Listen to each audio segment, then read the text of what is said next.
O julgamento de Jair Bolsonaro no Tribunal Superior Eleitoral foi suspenso nesta quinta-feira, com placar de 3-1 contra o ex-presidente. A ação, protocolada pelo PDT, acusa Bolsonaro de abuso de poder político e pode deixá-lo inelegível por 8 anos. Até o momento, já votaram os ministros André Ramos Tavares, Floriano de Azevedo Marques Neto, Raul Araújo e o relator Benedito Gonçalves. O único magistrado que votou a favor de Bolsonaro foi Araújo. O ministro argumentou que não há como provar a relação entre a reunião com embaixadores e a suposta minuta do golpe. Mesmo após a diligente instrução conduzida pelo nobre relator, inexiste qualquer elemento informativo capaz de sustentar, para além de ilações, a existência de relação entre a reunião e a minuta de decreto, a qual, apócrifa e sem origem e sem data determinadas, persiste de autoria desconhecida, a impedir qualquer juízo seguro de veiculação daquele achado ou de vinculação daquele achado com o pleito presidencial de 2022 ou com os investigados. A ministra Carmen Lúcia interrompeu o voto de Raul Araújo e contestou a sua argumentação. E eu quero só entender se Vossa Excelência está excluindo alguma coisa, mas sem pertinência com o que o relator teria dito, porque não sei se o ministro Benedito acolhe a minha compreensão no sentido de que Vossa Excelência não se manifestou sobre este documento, este rascunho, nem isso foi fundamento de voto, só para ficar claro, porque o ministro está dizendo alguma coisa, presidente, importante. A responsabilidade é personalíssima e isso foi reiterado no voto do relator. Acho que o eminente relator, passo a palavra antes ao eminente relator, porque acho importante, realmente, porque o longo voto do eminente relator se baseou na reunião. O fato de ter juntado essa minuta golpista em nada afetou, que eu tenha lembrado do voto do eminente relator, e também não se apurou ainda não se apurou a responsabilidade disso. Eminente relator, quer? Obrigado, presidente. Inicialmente, sou do Vossa Excelência, demais integrantes da Corte, dos advogados e todos que estão assistindo. Exatamente isso, no voto foi claro, explicando. Primeiro, não está se apurando aqui minuta, foi um reflexo, poderia ser minuta, outra questão da conclusão que eu tive no meu voto, dos efeitos do discurso feito em 18, 2 vezes 18, na reunião que se apura, na atacante à inverdade da urnas eletrônicas.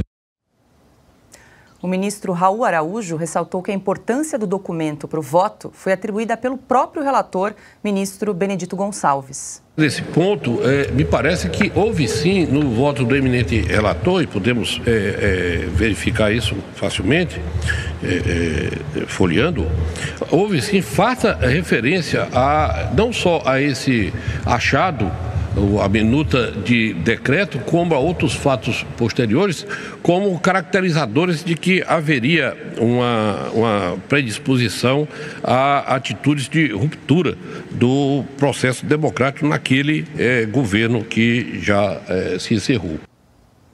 Rodrigo Constantino, muito boa noite, seja bem-vindo aqui ao Oeste Sem Filtro. Hoje, então, teve uma nova sessão do julgamento do TSE, que julga a inelegibilidade do ex-presidente Jair Bolsonaro. Por enquanto, o julgamento, o resultado está em 3-1 a favor da inelegibilidade do ex-presidente. O julgamento deve ser retomado amanhã, por volta do meio-dia. A próxima a votar é a ministra Carmen Lúcia, que deve aí formar maioria a favor de tornar Bolsonaro inelegível, algo que já era esperado, estamos comentando isso ao longo da semana. Quero te ouvir em relação a essa sessão de hoje, Constantino. Boa noite. Boa noite, Paula. Boa noite, queridos colegas, mestre Augusto, amigo Silvio Navarro, Ana e toda a audiência. Veja, isso é um jogo de cartas marcadas. O próprio relator não esconde que missão dada é missão cumprida e recebe tapinhas no rosto do presidente Lula, ainda candidato, e diz que vai julgar o paciente aí do caso, o réu, com base no conjunto da obra. Então, está muito evidente para todo mundo que se trata de um julgamento político. É uma mistura de várias distopias. Nós estamos lidando aqui com o processo de Kafka, que o sujeito mal sabe direito por que está sendo processado. É uma mistura de Minority Report também, porque é o crime que ele pode vir a cometer, ou que a reunião ministerial, a reunião com embaixadores que o presidente fez dentro das prerrogativas absolutamente do Poder Executivo, poderiam levar ao golpe que estava sendo engendrado segundo um documento apócrifo e tudo mais, que vai ou não ser validado ainda, não teve análise. Então, é tudo tão absurdo. O que mais me chamou a atenção nesse teatro todo que nós estamos acompanhando, porque é um teatro, e um teatro bem chinfrim, é o socorro, a saída em socorro do eminente relator Benedito, da Carmen Lúcia e do ministro Alexandre. Os dois se manifestaram durante o voto do colega, interromperam, não satisfeito com a interdição da ministra Carmen Lúcia, o ministro Alexandre de Moraes também saiu em defesa. Bom, se não me engano, Vossa Excelência, eminente relator, a minha interpretação foi essa, meio que dando o gabarito, né, para ele não falar nenhuma besteira, e garantir, então, que não, aquele documento encontrado lá na casa do Anderson Torres não era necessário para o voto e para a relatoria feita contra, então, o presidente Bolsonaro e a favor da sua inelegibilidade. É óbvio que ele vai se tornar inelegível, tá dada aí a maioria já, com a própria Carmen Lúcia e o ministro Alexandre de Moraes. Tudo isso muito preocupante, como tudo mais que estamos vendo no Brasil, onde, vamos falar dessa outra pauta mais à frente, onde não há mais democracia, ou, para qualificar da forma que o Lula gostaria, há uma democracia, um excesso talvez de democracia, como vemos na Venezuela. Bom, e o ministro Raul Araújo concluiu afirmando que o comportamento imputado ao ex-presidente Jair Bolsonaro não justifica a inelegibilidade. Fato é que a intensidade do comportamento concretamente imputado à reunião de 18 de julho de 22 e o conteúdo do discurso não foi tamanha a ponto de justificar a medida extrema da inelegibilidade. Especulações e ilações outras, repito, não são suficientes para construir o liame causal e a qualificação jurídica do ato abusivo, razão pela qual o comportamento contestado, apreciado em si mesmo, como acima feito, leva à inescapável conclusão pela ausência de gravidade suficiente. Por todo exposto, rogando vênias por esse demorado voto e também vênias especialmente dos entendimentos contrários e, em particular, do eminente relator, ministro Benedito Gonçalves, julgo improcedente o pedido. Ana, muito boa noite. A gente acompanhou então o trecho do ministro Raul Araújo, foi o único que votou, teve um voto divergente por enquanto, então está 3-1 a favor da inelegibilidade de Jair Bolsonaro. A incógnita será amanhã com o voto de Nunes Marques, previsto para a continuidade do julgamento amanhã a partir do meio-dia. Lembrando que a composição do TSE são 7 ministros, 3 do Supremo Tribunal Federal, 2 advogados e 2 ministros do STJ. Na verdade, o resultado já está meio que definido, só o que vai determinar se vai ser, o julgamento vai ficar em 6-1 ou em 5-2. É isso que a gente vai aguardar amanhã, né? Boa noite, Paula. Hoje é quinta ou quarta? Porque parece que a gente vai trazendo, né? A terça, a quarta, a quinta, estamos praticamente no dia da marmota. Todos os dias a gente tem que sentar aqui e falar sobre as mesmas coisas numa impressionante agenda de retrocesso para o Brasil. Impressionante. Boa noite, Paula. Boa noite, Constantino. Boa noite, Silvio. Boa noite, mestre Augusto Nunes. Fez falta ontem, mas como estamos no dia da marmota, hoje está valendo. E boa noite à nossa audiência maravilhosa.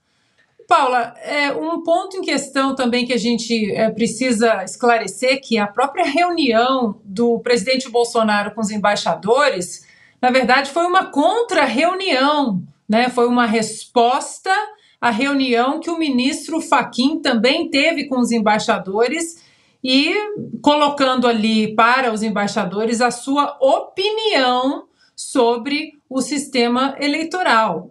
E aí, né, se o povo desconfia ou não, se o povo queria transparência ou não, isso tudo foi escondido nessa reunião com os embaixadores. A gente não pode deixar de sempre lembrar também que o próprio Congresso, ou seja, os representantes do povo brasileiro, estavam discutindo o processo eleitoral, estavam discutindo a transparência, o que poderia ser feito para trazer mais transparência, para trazer mais segurança, como implementar o voto no papel, a cédula de papel nas urnas eletrônicas, e isso não é um pedido tão novo assim.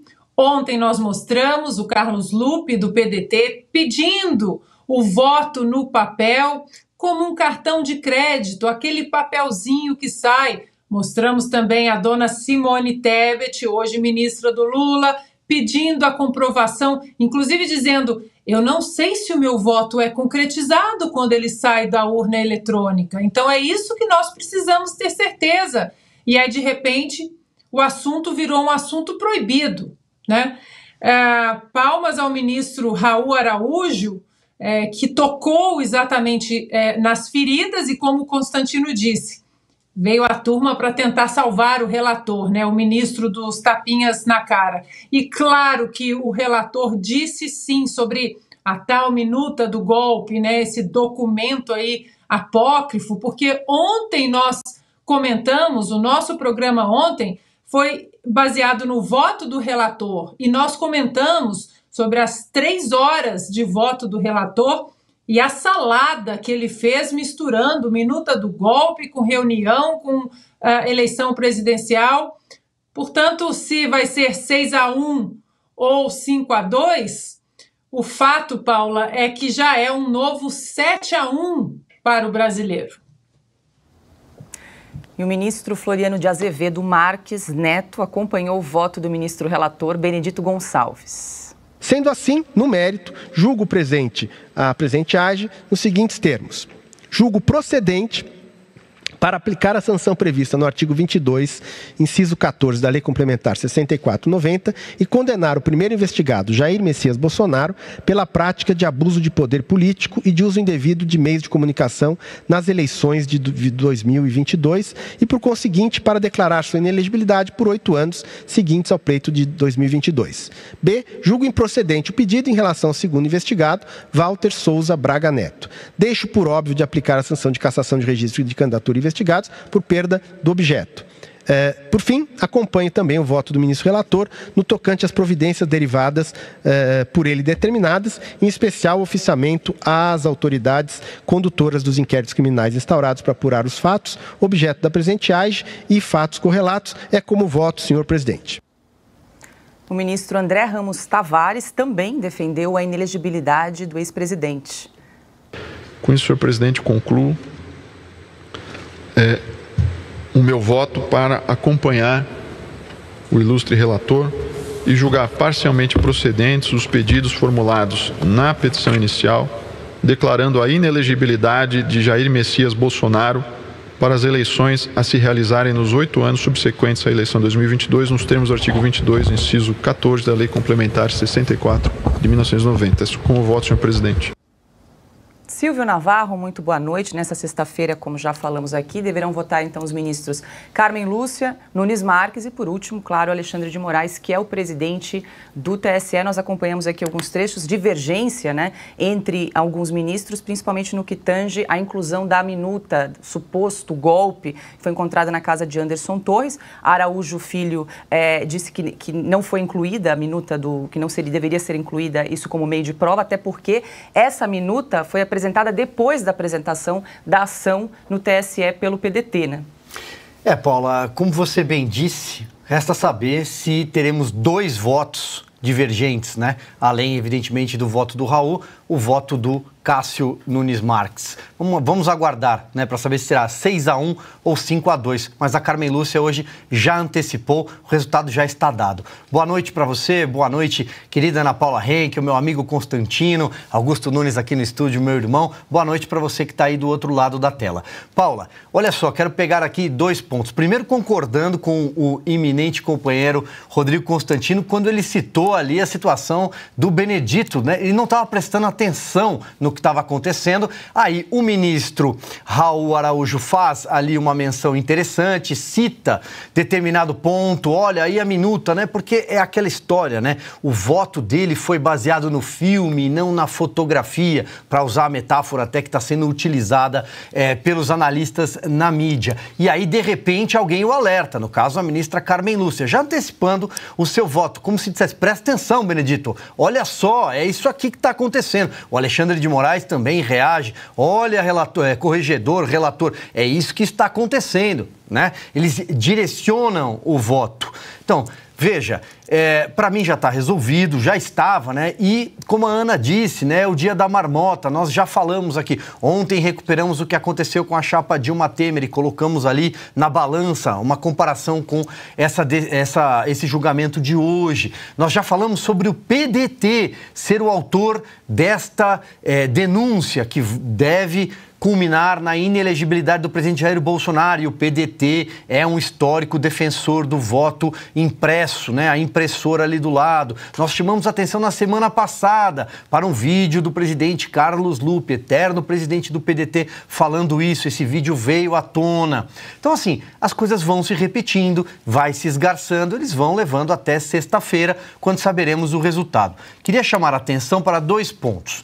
Primeiro, está muito claro que depois daquele churrasco, né, aquela ocorrido no Alvorada, em que participaram ministros do Supremo Tribunal Federal, Alexandre de Moraes, Gilmar Mendes, Alexandre de Moraes também presidente do TSE, com o Lula, com o PT, e dali saíram nomes para o TSE, para a composição do TSE. Está evidente que são esses 2 votos dos novos integrantes do TSE que vão determinar o resultado. O senhor Floriano de Azevedo Marques já votou e o senhor André Ramos Tavares também já votou. São de São Paulo, são próximos ao ministro Alexandre de Moraes, e hoje tem aqui, para pegar o nome do advogado do PDT, Valber de Moura Agra, o autor da ação, que está sendo julgada no TSE, uma reportagem do jornal Folha de São Paulo, informa que o ministro André Ramos Tavares, que acabou de votar, recém-nomeado, escreveu livros em coautoria com o advogado do PDT, que é o autor desta ação, e que ele se conhece. Diz também que, além da colaboração da publicação de livros, diz a Folha, o site do escritório do PDT também anuncia que mantém parceria com o escritório do ministro do TSE. Em qualquer situação diferente deste julgamento, e o personagem é o presidente Jair Bolsonaro, ele teria de dizer que está impedimento, ele teria de se anunciar impedido de participar. Porque ele é amigo, próximo, talvez sócio, não sei, estou reproduzindo uma nota da Folha de São Paulo, do advogado que entrou com a ação, da parte. Está muito claro isso. Mas é o Brasil, né? O réu, no caso, é o presidente Jair Bolsonaro, o resultado já era conhecido antes do julgamento começar e segue o jogo. Augusto Nunes, muito boa noite, seja bem-vindo de volta. Amanhã, então, será o 4º dia de julgamento, que começou no último dia 22. É muito improdutivo, né? Já que a gente já sabe o resultado. Bom, Paula, boa noite, prazer estar de volta aqui, meu irmão Silvio, meu amigo Constantino, minha querida parceira Ana, boa noite a você que nos acompanha. O Tribunal Superior Eleitoral não é uma vara criminal. Eles estão condenando, daqui a pouco eles vão fixar a pena. Está tudo errado. Eles não deveriam existir, para começo de conversa, é desnecessário. Depois, se existe, que funcione durante um ano eleitoral. Prepara ali o básico de uma campanha, providencie urnas confiáveis, coisas desse tipo. Não, eles estão agora julgando as coisas e estão julgando o perdedor. Veja só, se você julgasse um cara que esteja ocupando um cargo, estivesse ocupando um cargo, você está vendo, olha, os destinos da nação dependem desse julgamento. O Bolsonaro perdeu.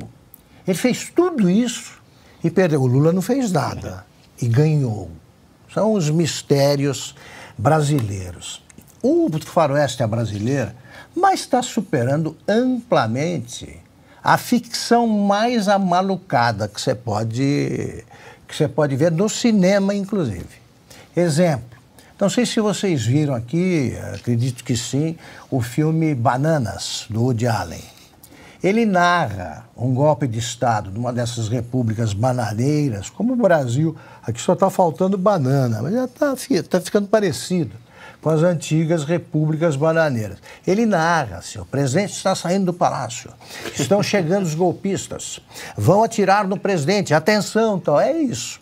Dá para narrar esse julgamento, assim, vai votar o ministro, como é que é, o do Tapinha? Benedito Gonçalves. Será o Benedito. Benedito vai acusar o presidente, vai querer punir o presidente.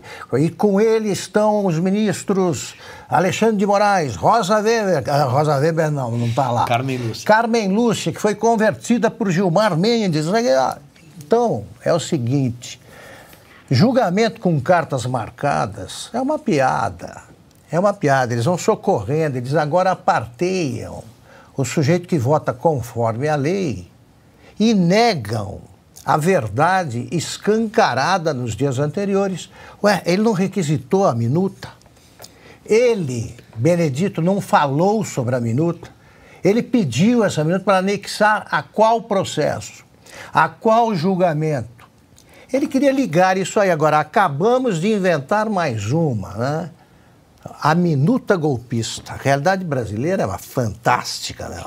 A minuta golpista, assim, a minuta. O golpe vai ser dado às 9 da manhã, às 10 da manhã nós vamos pegar uma tropa e fazer isso, isso e isso. Tá.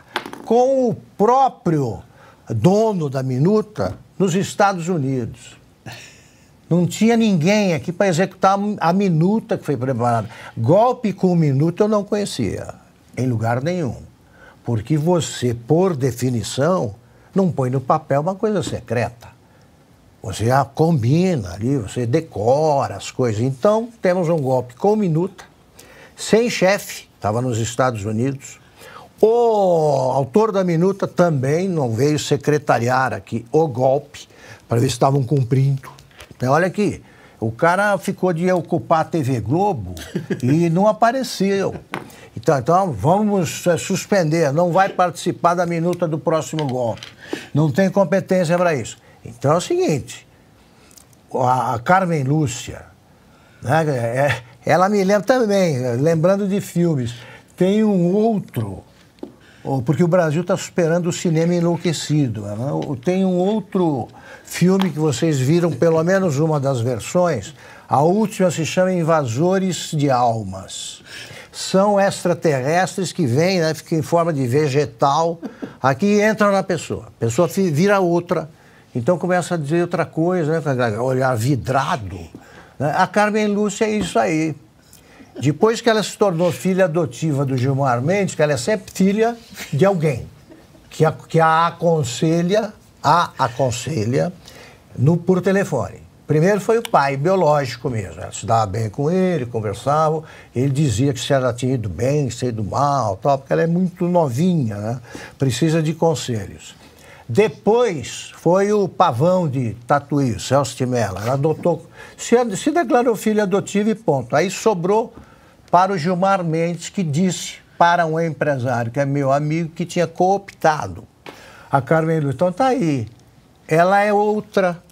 Ela é outra, a mesma Carmen Lúcia que eu testemunhei a cena, a mesma Carmen Lúcia que disse ao Sérgio Moro, num evento promovido pela Jovem Pan, que podia contar com ela porque não seria votada aquela esperteza que passou a exigir a condenação, o início do passou a condicionar o início do cumprimento da pena à tramitação, ao trânsito em julgado da sentença penal condenatória. Pode contar comigo e tal. Aí aparece a outra, Carmen Lúcia, falando o que, se você botar na voz do Gilmar Mendes, você vai achar que combina.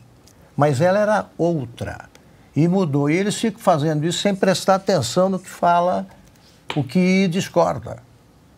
O que discorda, ele fala disso e os outros interferem. E falando, e o outro lá que falou a favor, esse aí é um dos recentes nomeados, esse último aí que falando em... André Tavares.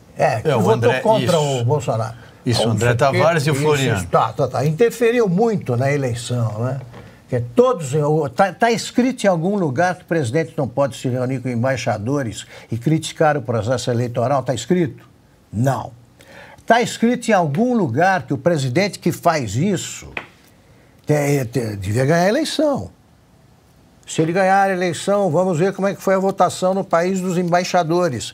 Daqui a pouco eles vão ver isso aí. Bolsonaro, será que ganhou? Os embaixadores viraram cabos eleitorais, passaram a trabalhar com os brasileiros que moram nos países que eles representam. É isso que aconteceu? Então, isso aí é uma coisa de realismo fantástico, da pior qualidade, com péssimos atores, representando maus personagens, e contudo a gente pode prever isso aí. A gente escreve a manchete, pode parar, que a gente já tem o noticiário para amanhã. Foi condenado, falta o número, deixa em branco.